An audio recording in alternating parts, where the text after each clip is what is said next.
Hello, Nashua. It's so good to be in your living rooms again this year before the year ends and as the pandemic kicks off to its beginning of the end. There's a song that says, the begin of the end. Maybe this is appropriate for this particular show. But we're so happy about all of the people who have come together, the professionals, non-professionals, whatever they are, the frontline people who have come together and put their heads together to help us beat this ugly, ugly bug. Thank you for allowing us to come into your living rooms and bring into that living room of yours the heart of Nashua TV, public television.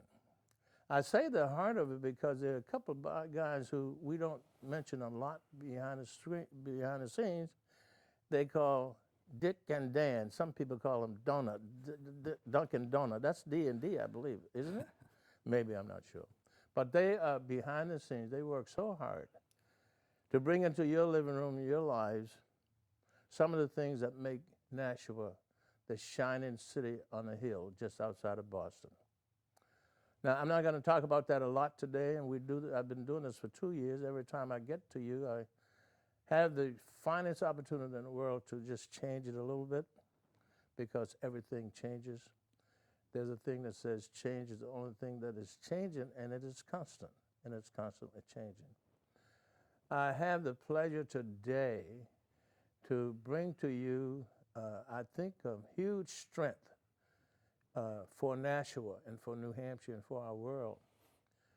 A fellow who is, it's a misnomer really, I think he's in disguise. I thought I was talking to Kurt, but now I'm talking to Jon, but it's okay, Jon will be Kurt. Kurt will be Jon. And what I wanted to, I want him to talk about it because this is close to my heart. I'm a senior now, I'm 88 years old. And I don't know what that feels like, except I had a knee replacement not too long ago. But I'm going to ask Jon, who is the director of St. Joe's Community Services right here in Nashua, New Hampshire. That's one of our finest hospitals in the world, I believe. We only have 2 in the city, and both of them are the finest in the world. I know they don't want me to say the other one is best, right? I'm not going to say that. But let me ask you, Jon. Where did you grow up? Well, first let me just say, we're not affiliated closely with St. Joe's Hospital. They incorporated us, actually, years ago. They incorporated you? They incorporated us in 1977, St. Joe's Hospital.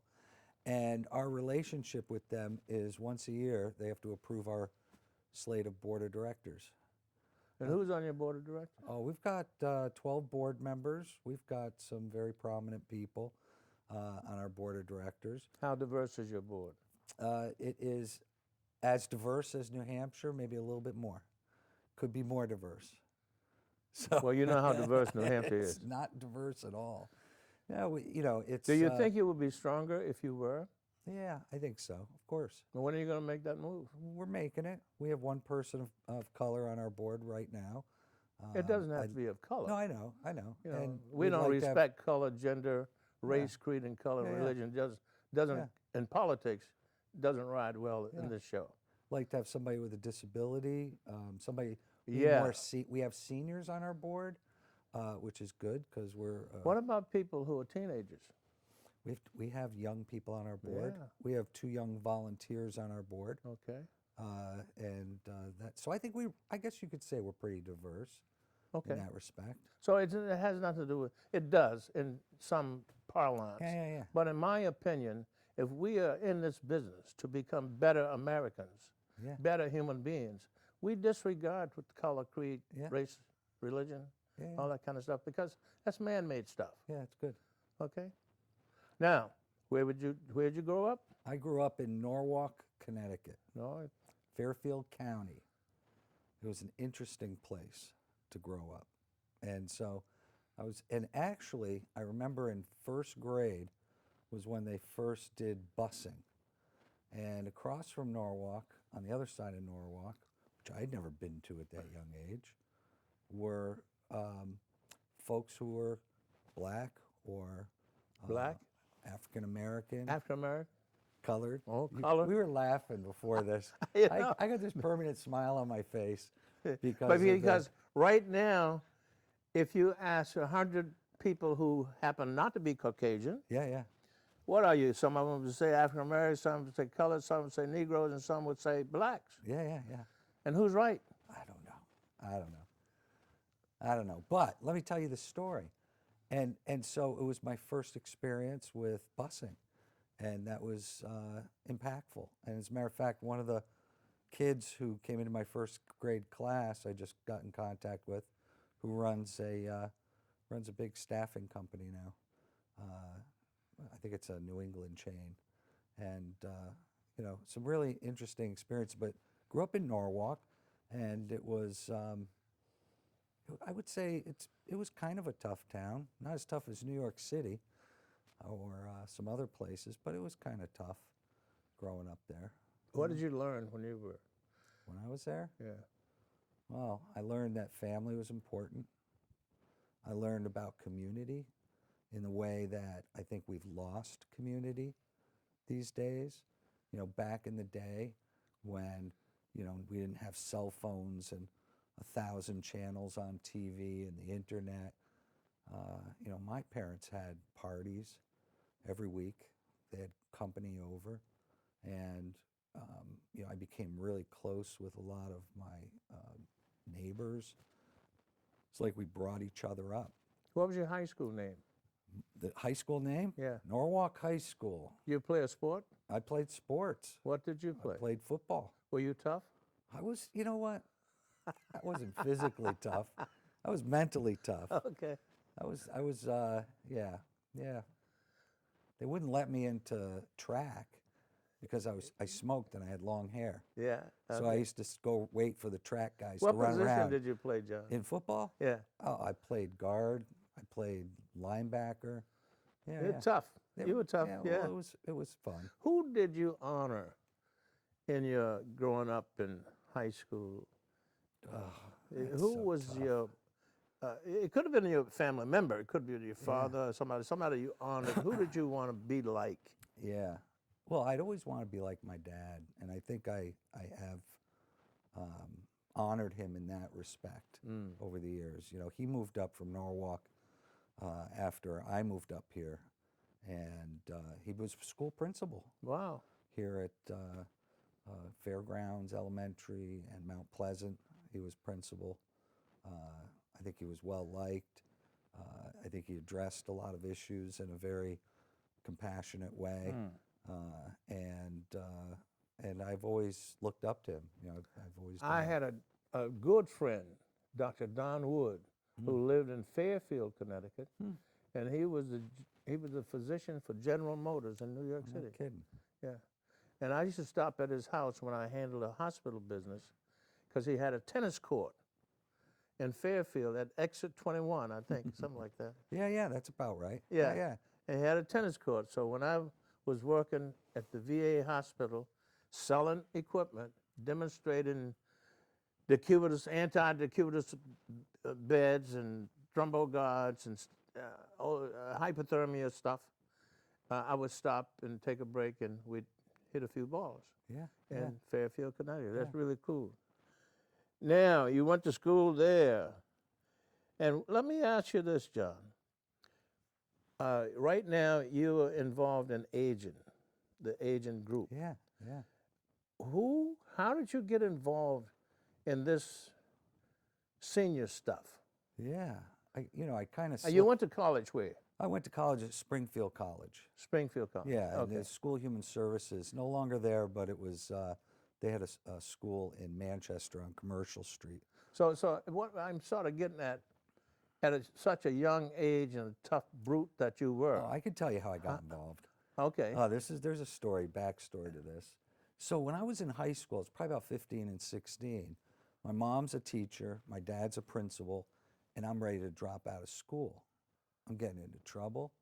I'm skipping school, and I'm ready to drop out. My principal says he shouldn't be in school. And my dad did something that I think saved my life. And he devised an alternative education model just for me. And he worked it out. And he said, so what we're going to do is we're going to get you on track, alternative education. He says, we're going to, Was this high school? this was high school. Yeah. I was in 10th or 11th grade or just going into 11th grade. And he says, you can get out of high school. They're not doing anything for you, but we're going to still educate you. So he had me do work study. I had to get a full-time job, my first job in a lawnmower repair shop. And then I had to do night school, adult education, night school. Adults learn differently than kids, I found out, by the way, because It was what? adults learn differently than kids. They teach adults differently. Okay. I learned that when I went to adult night school.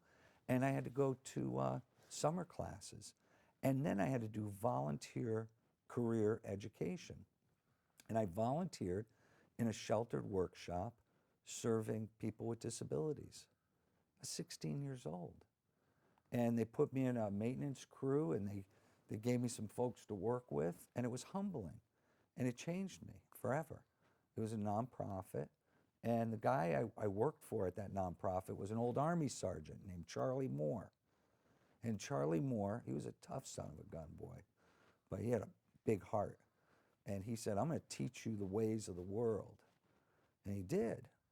Taught me how to fix things, how to think things through. Taught me a lot. And so I earned enough credits in a year to go back my senior year and graduate. Now, that's a success story. Yeah.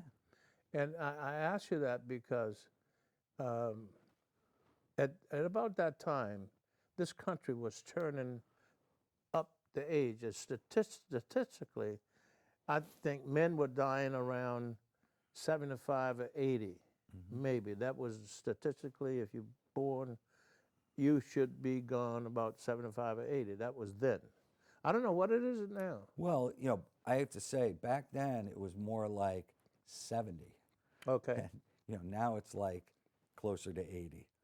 But yeah, Oh, what would you say about me? I'm 88. Did I beat the clock? you're beating the clock. You're beating the clock. Hey, you know, there's a lot of octogenarians out there right now. We've got a few of them that we serve. But yeah, you know, the baby boomer population right now is getting a lot older, and that's who we're serving. That's because we have better medicine? Everybody was having babies. Okay. You know, it was post-World War. Everybody's having babies. Is America obsessed with sex Yeah, I'm telling you. and violence? Oh yeah, I'll tell you, those were the days, boy. So, but let me get back, because I know Dick is going to throw us out after a couple hours, but I'm so interested in how you get your head wrapped around helping people who are retired. Yeah. So Meals on Wheels not only serves seniors, but we also serve adults 18 and over who have medical conditions that are homebound. And Okay. where are you located again? Well, we have an office in Manchester, but we're throughout Hillsborough County. Well, let's talk Right about down- Nashua. Nashua, we're at the Senior Activity Center. Do we have an address for them? What is that, Temple Street? I At think it's- Temple Street? Yeah. And is where the old YMCA used to be? Well, I don't know where the old YMCA was. It's across from this big, All I know is that there's a place that has great fish chowder on down the street, Fridays. yeah. Down yeah. the street. Yeah. And today is Fish Chowder Day, Wednesday. 'cause Okay, now where is your office for seniors? I mean, my office is in Merrimack. no, but where, Wheels on Wheels, do you have an Meals office? on Wheels. So we have nutrition sites all over Hillsborough County. We have 7 nutrition sites where we package and deliver meals from. All right, the volunteers go there, and the staff, and they pick up the meals and they go out and deliver it. One of those sites is here in Nashua. That's and what it's I'm at concerned the about. Senior Activity Center And that's located on on Temple Street. Yep. And it's called Senior, is Yeah, it it's called Senior the Citizen? Senior Center. Sits on the left-hand side yeah, before yeah. you get on? Okay. Yeah. Do seniors live in there? Yeah. There's a building behind the activity center that has seniors. Yeah. And what's the capacity, living capacity? Oh, I don't know because I don't run the senior center. But Meals on Wheels come out of there. Yeah, we rent the kitchen Okay. from them, And so we get all this food every day. We get all this food together, and we send out. I think the senior center must serve about 500 people a year at a time. in out of that center. Yeah, yeah. So I'm going to concentrate on Nashua Oh yeah, yeah, because we're the best in the state. yeah. Now, if do you, who's your competition? Oh boy, Mom's Meals. Did you ever see Joe Namath on TV? Yeah. And he says, Medicare, you can get some food delivered to your house. And I said, that's me. That's Meals on Wheels. I can do that. And so I went to some of the insurance companies that do this, and they said, oh, well, we already do that. We do it through Mom's Meals. What's that? They deliver food through the mail, and the postman drops it in their mailbox. And I said, but wait a minute. We deliver really good food, and we go in and make sure people are okay. It's not just food. It's a wellness check. Are we covering all of the seniors? I guess people who are there any starving seniors in our city, Nashua? Yes, yes. And you're not covering them. We have to do more outreach. We have to.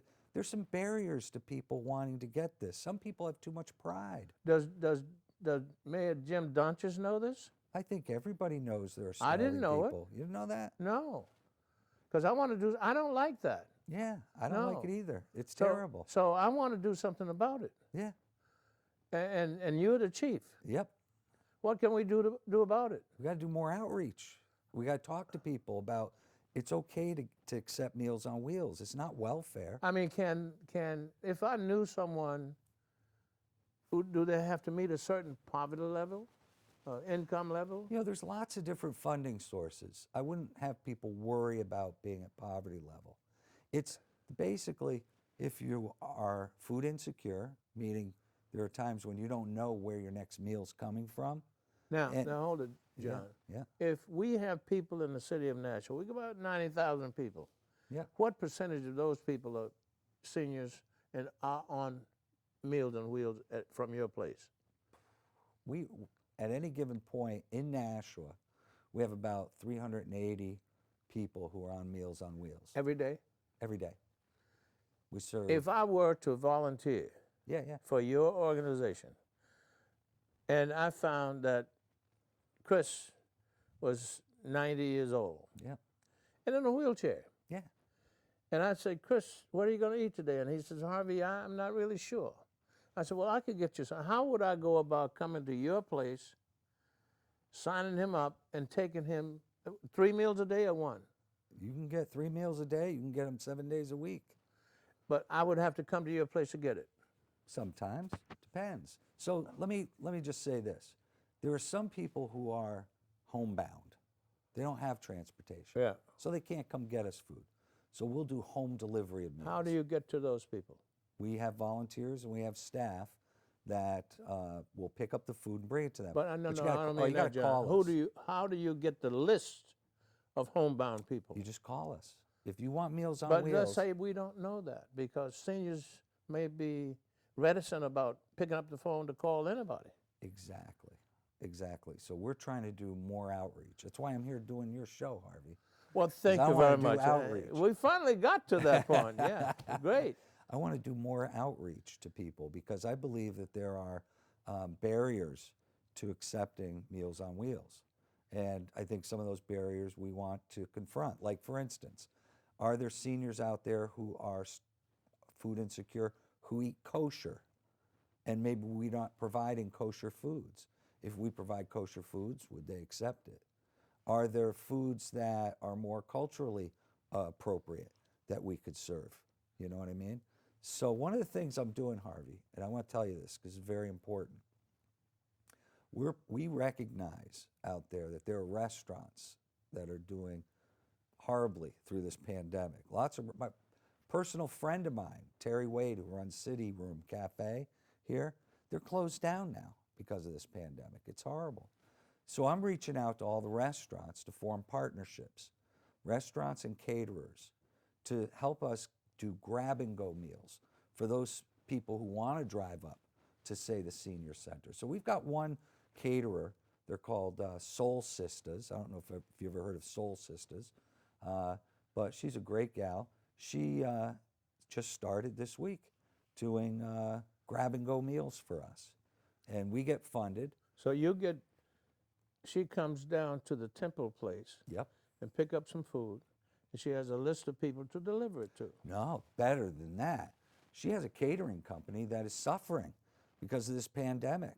And so I've invited her in to give her some business. So rather than me making the food or me purchasing it through a licensed kitchen, she's going to do it. A local person is going to make the food, and we're going to pay her to make it, and then we deliver it. Who It's a funds you? partnership. It's a partnership. Where do you get your money? Well, we get money from the federal government, Older Americans Tax Act. money? My tax Your money? tax money, CARES money, Family First Coronavirus Act money, the Nashua United Way, Greater Nashua United Way, they give us money. You a Subaru, nonprofit? we're a nonprofit, yeah. We get donations. Subaru in Nashua, But your staff is paid. we have some staff that are paid. About half of our staff are paid, half are volunteers. Folks, we got the man right on the spot. We got him on the spot. Nonprofits get paid by the federal government, your tax money, to keep it all going in the right direction, hopefully. And I think we got the right guy here in Nashua who is taking us down a road that says our seniors, if contacted, can have a meal 3 times a day. Yes. If contacted, or contact us, John, through St. Joe's Community Service called Meals on Wheels, Yep. you could get 3 meals a day, 7 days a week, and they're hot and prepared, not shipped through the mail. Well, you know, right now for the pandemic, we're doing cold meals, just through the pandemic, because it's a lot less of, we used to have people. Yeah, but sir, I'm 95 years old and my stomach doesn't take cold meals. You'll What do like we do it. about that? You'll like it. You pop in the microwave for a minute. You'll love it. We ain't got no microwave. I'll buy you one. Okay. I bought so many We got microwaves. a promise. Nashua, we got a promise. But let me add a quick, I'd like to know this. In addition to the senior citizens who cannot and have not been able to reach out to you, but if I became a volunteer Yep. for Meals on Wheels, how would I benefit? Oh my goodness. I'm going out to drive a route next week, or actually tomorrow I'm driving a route. One of the best things you can do is drive a route and deliver meals to people who are so happy to see you. Do you know almost a quarter of the people that we deliver to, our drivers are the only ones they see all week. And what does that do to your driver? It gives them altruism. They experience the joy of helping others. There's no other bigger joy than helping those who It's about giving and serving giving and serving. You got and that asking right. for no return That's right. with the greatest amount of humility. You got that right, man. It's the best I ever. think maybe we should get somebody else in here. I'm telling you. I think that's the benefit. It is. It's not just those who receive. It's those who give and serve Yeah. without asking for any returns. Yeah. That's how we become greater human beings. Yeah. That's what the absolute end result ought to be Yeah. for all of us, a bit of kindness. Yeah. I don't know. I'm so happy that Chris, well, I don't know, maybe Chris could have been better than you, who knows? But at any rate, I'm so happy you're with us today, and I'm going to check with me, because I love this city. Yeah. You know, I couldn't vote in Birmingham, Alabama, but I got here and became a state rep. Yeah. Yeah. I'm very close to the ground in this city. Yeah. Yeah. I love this city like I've never loved any city ever. And I want everything that comes to this city to contribute Yeah. for the growth and the health and the wealth of this city, particularly from a human being point of view, or humanity's point of view. We need more people like you, and thank you so much. Thank you. Now, you're not connected to St. Joe's Hospital at all, except Just once a year, I go there and show them who our board of directors are. Otherwise, we're just good friends. how could, Here's what we're going to do, Harvey. we're going to put out a big announcement coming up that we've partnered with Soul Sisters at the Senior Activity Center. And when we do that, there's going to be a lot of people that are going to want to come try their food. Where are you going to make the, and market it, and what are the three things you got to have first? Attraction, appealing, Yeah. attraction, appeal. Then you develop a relationship, and then you build trust. Yeah, yeah. And then you ask for the money. Yeah, yeah. Is that right? Pretty much. Pretty much. So now, you're going to do something to bring Soul Sisters on this show? I'd love to bring Soul Sisters on this show. Let me ask you now, how many of those sisters are Soul Sisters? I don't know. I couldn't tell you. That's a real good question. Does soul have inner relevance to Yes. soul? Yeah, yeah. It's I want it to be relevant to giving and serving and Listen. asking for no returns, but helping our senior citizens in this city understand and advertise Meals on Wheels. Understood. We're going into a lot of partnerships. We got Bridges at Epic down the road, the memory care unit. They've offered to do some meals for free. And we're working with some other restaurants around the area. I think that's going to be the big partnership, and that's the big announcement. John, do you want to bring them on this show?